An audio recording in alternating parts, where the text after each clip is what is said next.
Hello, I'm joined here today by Stuart from Datactics. Stuart, would you like to just introduce yourself a little bit to our audience, a bit about the company and what we're going to be talking about today, hopefully? I started my career as a software developer, real-time data for trading rooms. I worked in London and New York and Berlin on complex low latency systems, and then big data. And I've been doing that for 30 plus years now.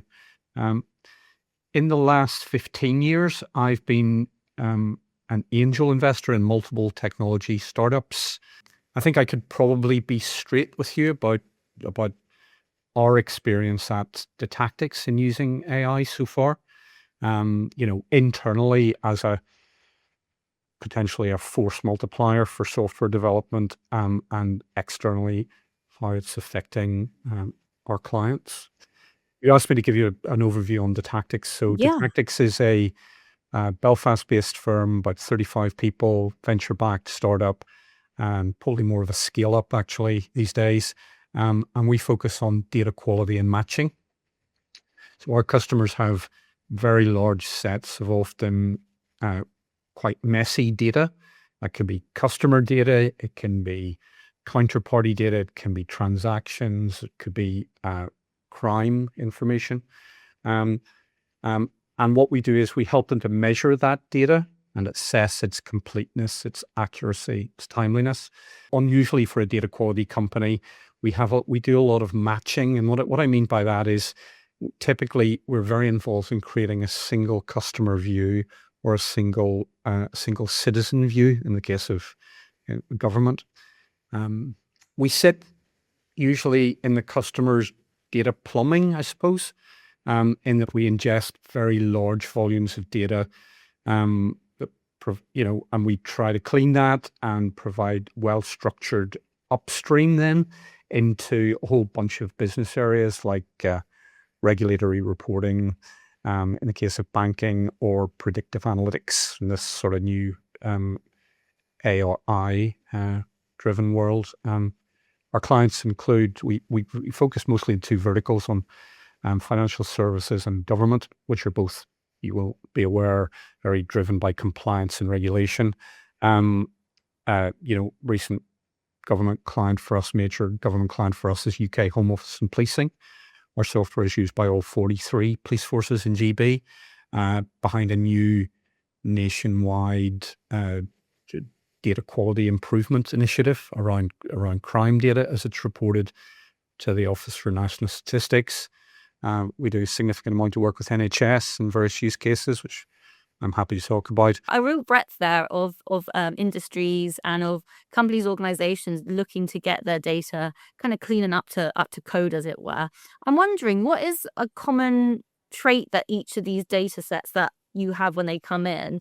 Is there anything that you can see as like a signifier or something that each of these firms have that maybe they need to improve upon, or a common thread perhaps that unites all of these organizations? We tend to do best in a world of semi-structured structured information, where there's a strong element of textual content alongside some sort of code or some sort of standard identifier.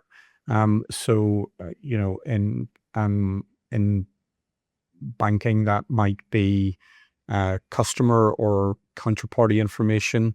In the case of UK Home Office, it links into crime reference numbers, and case numbers. So usually it's in that intersection between the standard identifier and then, the wider textual description of that information that you get all sorts of data quality issues. You get dirty data and inaccurate information, maybe because the input is a manual one. It might even, it could be a cop on the beat, banging something into her iPad in the car very rapidly before getting on with her job. Or, it could be somebody submitting a report after the fact, but it's full of possibilities for sort of textual inaccuracy there. key challenge that we would face often in the data quality work is out of date information. So, how timely is your information? How up to date is it? Um, we're very involved within an organization that's setting a data quality standard, called DCAM, data capability access model.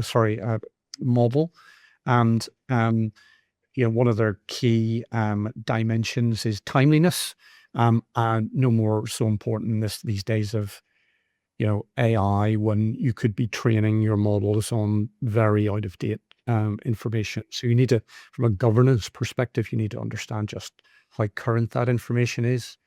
Missing and incomplete data. So, you have a name and maybe the first line of address, but is it missing a county code or a country code or a postcode? Uh, that's a common enough problem. There's potentially bias in the data. Is your data set skewed towards a certain geography or a certain time period or a certain sex, or all those things that can sort of influence potential hallucinogenic behavior in an AI model. And then I think the final thing is probably what we call, sort of fancy term, I suppose, but source reference divergence. So does the text match the source material, and can it be cross matched onto a whole bunch of other usually open data sources, but not always. So we have a lot of stuff that we built a lot of adapters into third-party systems like UK Companies House or the Land and Registry database, or the National Buildings database, all of which is extremely useful for cross-referencing and validating your primary data source. Hmm. And so I'm interested, how was the firm kind of invented? Why was it formed? Is it because of your experience with these large amounts of data sets, knowing the importance of how data will become now that we've hit the AI era? Or was it just something that kind of evolved naturally? So our co-founders were a husband and wife team, very smart, two very smart guys from both were postgrads at Cambridge. And the story goes, I'll share this with you. These things always become apocryphal, but Sarah worked in archaeology, and she had big data sets that she couldn't really handle in Excel. And so her husband, or her partner at the time, and then her husband, is a software development guy, ex-astrophysics software developer. And so he took the problem home to solve over the weekend. And, 5 years later, he was still trying to write a piece of software to fix it. I Yeah. think that's a way of saying that, data quality is a ubiquitous problem. Sure. And the more data that we have, the more the problem sort of reveals itself. And what we think we are good at here is sort of sticking to our knitting Yeah. around that area. So, we usually live in a world, broadly speaking, called data governance. And data governance has, in my opinion, 4 primary solutions. One is master data management. That's your CRM or your local authority database with all your ratepayers. Or in the NHS, it's your patient database. That's your master data. Then secondly, there will be often a data catalog. So a data catalog outlines all your critical data elements, why they're important, who can edit them, who can create them, etc. Then you add to that data lineage. So data lineage takes all the critical data elements and sort of links them together as they flow through the organization business process. And then the fourth component in that, hopefully, virtuous circle of data governance tools is data quality. So that's where we come in. And you mentioned before that we have sort of concentrated on 1 or 2 areas, but we do have a broad range of clients. We have some other clients who are in manufacturing, big, data quality is a massive issue for them. We have done work with utilities on the electricity and water side.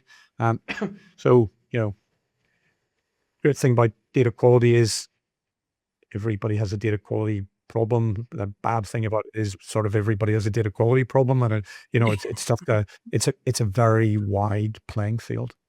Yeah. And there's, because of that breadth, I'm wondering, is there an awareness of the level of the problem of the data quality when people come to you? Or is there a little bit more of a kind of, that they're kind of not aware of how deep it goes, essentially? Or is it like, look, we've got to sort this out. Can you help us along with this? I think we find there are some customers who've been sort of overwhelmed by the problem associated with their data quality, that for them it has become intractable. And perhaps for the chief data officer, it has just become an unsolvable problem. And for the business users, they're bored by hearing like 100 reasons why it can't be fixed. And we try to take a very pragmatic approach where, how do you eat an elephant one bite at a time?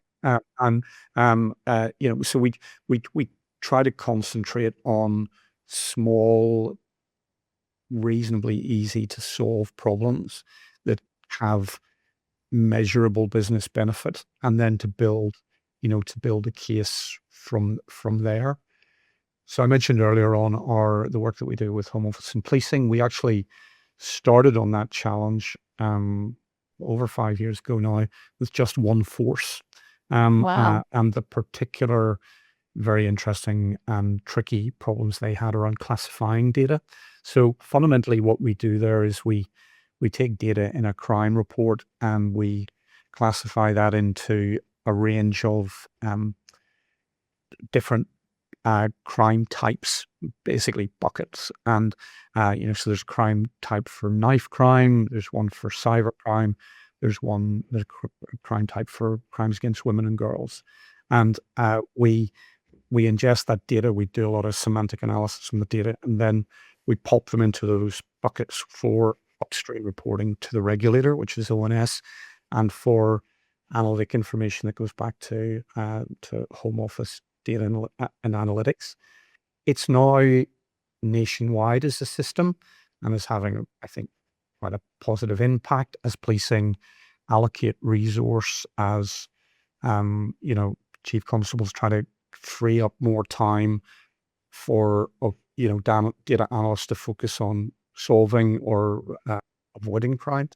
But we just did it on a very building block type approach. It kind of, as you mentioned before, avoiding that kind of overwhelm. And talking about overwhelming, and if you're the chief data or AI or anything that is revolving around data, essentially, what would you advise for those people within those teams in order to help prevent that overwhelm? Or is there a structure that they could be adhering to that would really help them with their data quality journey before it even perhaps gets to your organization? We tend to be involved in two aspects of our customers' sort of data quality improvement journey. So often we might be called in to do a sort of one-off study on just where do things stand? What, how big a problem is this for us? And occasionally, when the data is not very dynamic and doesn't change much, that can be done as a one and done type exercise, a few weeks or a few months. But mostly the customers that we have very complex data sets, as I say, with data originating from multiple internal and external sources. And so it's our hope that we can provide them with a solution that sits in the middle of all of that and does the measurement, does the remediation, and then we'll put good quality data back into the source. For that type of a client, there's usually an organizational structure that, data governance is owned by somebody significant in the firm, where it might be a chief data officer, might be the COO, might be the head of regulatory reporting. he or she will probably sit on the board and will really try to emphasize both the negative impacts of bad data. So, you can fail a regulatory review if we have 6 UK domestic banks using our software to create single customer view. And that's a mandatory requirement by the FCA via policy coming from the Bank of England. And if you fail that, you basically, the bank can be shut down or you can be fined very heavily. And so, that's one thing that the head of governance does, is sort of waves the big stick. But our preference actually is to work with people where that is one aspect of it, of course. But secondly, they believe in the additive value of improving data quality, and they can be quite often they can be sort of like really creative and quite playful about how they do this. So we have a very large asset manager in the UK as a customer. They're in 35 or something cities across the country. Most central office is in London. And in order to get the buy-in for the regional offices, we're often, the challenge with data quality is you get a report and it's here like 20 or 50 things that you have to fix by this Friday. And like, it's probably the least interesting thing to do in your week. And they don't get done by Friday, and then they get kicked into next Friday, and then it builds up to a set of items you just can't manage. So these guys did some very interesting work around sort of the gamification of this process. So, a central dashboard showing all the regional offices and effectively a league table of, who had done what when, and had that made a difference, and had it been reflected in their statistics. And we've seen quite interesting, very like positive uptake because of that. We have a New York-based customer, major private equity firm, where they have a model which is a sort of center of excellence approach, where the guys who really understand our system well and have seen, have had previous experience of implementing solutions, come up with patterns that can then be applied to other aspects of the business. And that's probably more of a centralized than a federated approach, like the earlier one I mentioned. But I think both have their place. I think there is this misconception that people on data teams are, quite by nature quite logical, very kind of removed from this whole kind of creativity thing you see in business. But I love that idea of a gamification and lead tabling. And have you ever seen any other kind of very creative approaches to dealing with data or the management of data? Maybe by way of an example, it's UK NHS BSA, the Business Services Agency of the NHS, are a customer of ours, a client that we actually do a lot of partnering with, because for us, they come up with some great ideas, and we're always eager to take those and like roll them into the platform if we can. They recently won a major DAM award, in fact, for what the team had done, and I heard them speak at that conference, and they look after something like, I think, 80 to 90 critical data elements in the NHS data stack, if you like. So that can be all sorts of stuff like personnel information or pensions data or information relating to tainted blood, if you recall the tainted blood scandal.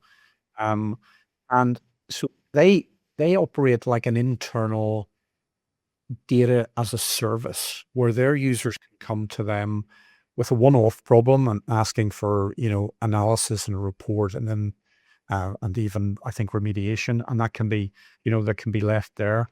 But fundamentally, they are building up expertise and looking for commonalities across the piece in NHS, and that's all about trying to improve both efficiency, but also better customer outcomes where the customer is the patient. And So I think, and the characteristics of that team, very smart people, they're very passionate about what they do.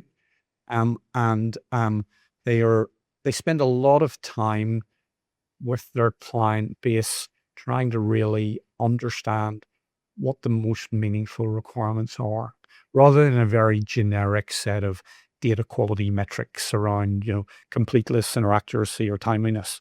They really get into the the gritty of the problem. And it's this level of, I think, this bespoke service of actually understanding what, metrics are for each client or customer, regardless of, have you just said that, like the standard metrics.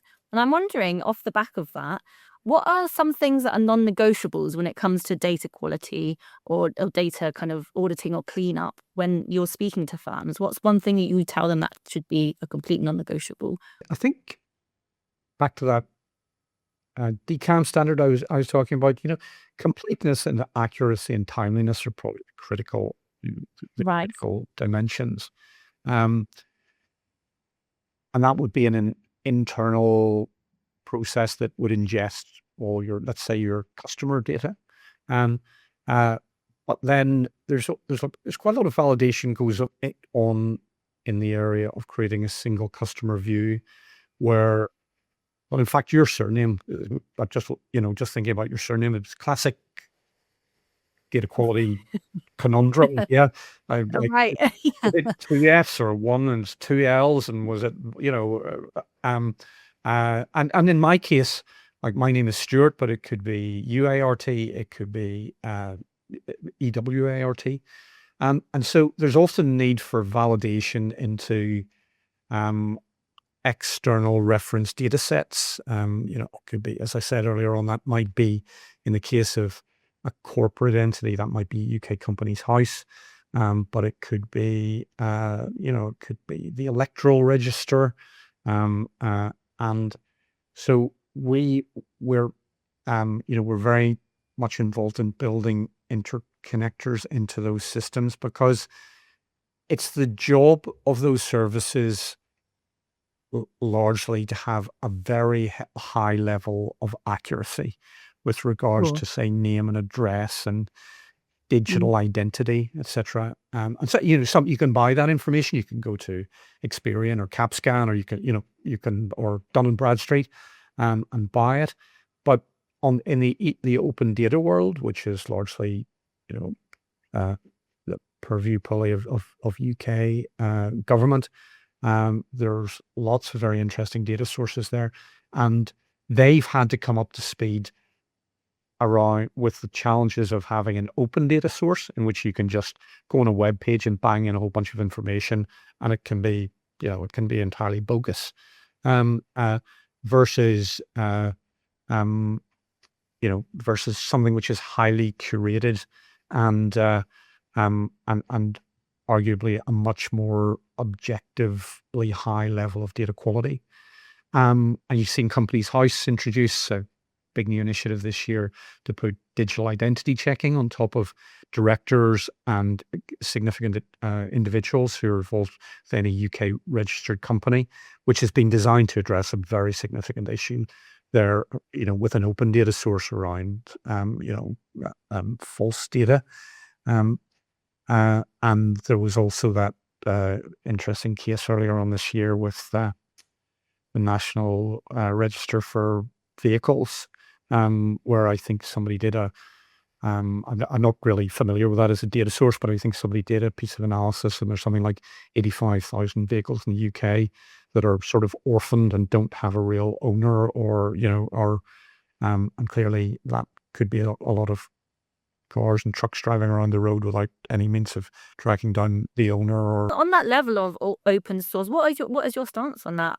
Do you think there needs to be more levels of transparency when it comes to organizations and building up these things? But as you said, there's that tension between having fake or falsified, bogus information. What do you think is the way forward when it comes to that? Yeah, it's a hard problem. You've got 67 million citizens in the UK. Goodness knows how many motor vehicles, I couldn't tell you.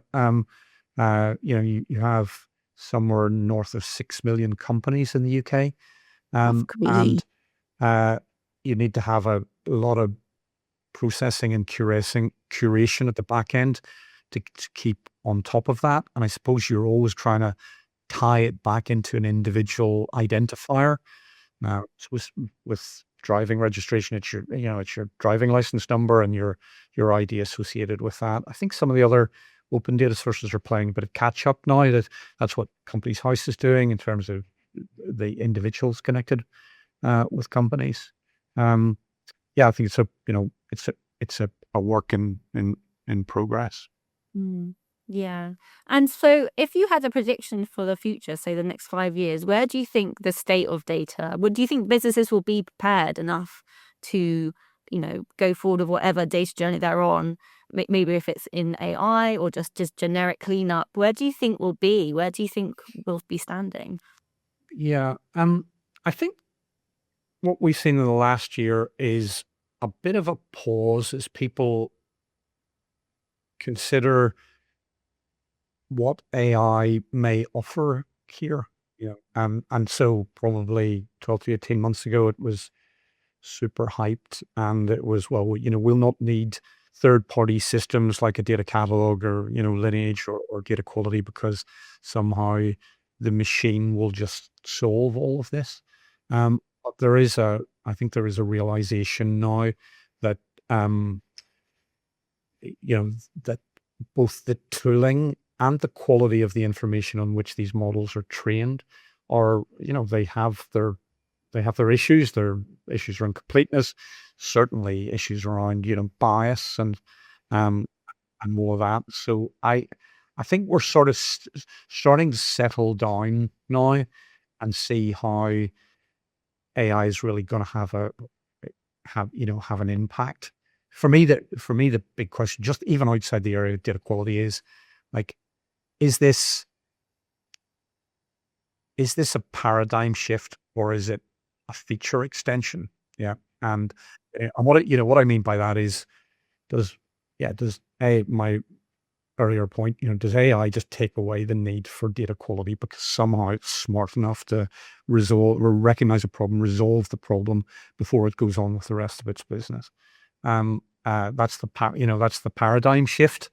Which case, like, those software programmers are out of a job, and etc. Or is it a feature extension? And my take on where we are at the moment is it's erring much more towards the latter. Not that it doesn't bring really significant um, benefits. Of course it does. But it's probably a bit more akin to spell check was with Word 95, and how Yeah. and how I see things sort of falling out. Um, uh, um, and like, we have three pieces or sources of information for me to have that opinion. I'm not saying my opinion is right, of course, but so one is, we have significant experience of adopting AI and introducing it into our product. Yeah, and we've been doing that for the last 3 years. So what I mean by that is automatic rule suggestion, automatic profiling of data, basically reducing the manual busy work often involved in creating a data quality solution. So that's one aspect. The second aspect, I think, is as we look at tooling to be used by our own software development function and by our engineers, and just the efficacy there, and what that can be relied upon to do in a safe and transparent way, and what can it not at this stage be relied upon to do. And then I think our third sort of overlap with this whole space is, we are increasingly being called upon by clients to help them produce clean, well-structured, deduplicated data as they build their own models. And so I think we're in a reasonable place to understand that. No, definitely. And so, just to end up our conversation here, if you could offer one piece of advice for companies, whether or not they come to you or not, or just they want to start their own journey, no matter what place they're in, say they're at the beginning, in the middle, or near the end, Yeah. what is one thing they should have had checked off their list immediately? And what's one thing maybe that they might not have thought about? Maybe a subtle recommendation that does a world of difference. Yeah. Well, leaving aside my earlier point about, Mhm. start small with bite-sized chunks, Yeah. I think the most critical thing is to try and involve business end users and, people who see the value of this data. Because fundamentally they're your best guide to, to creating a solution or a set of rules that are really going to have any impact on the, on the business.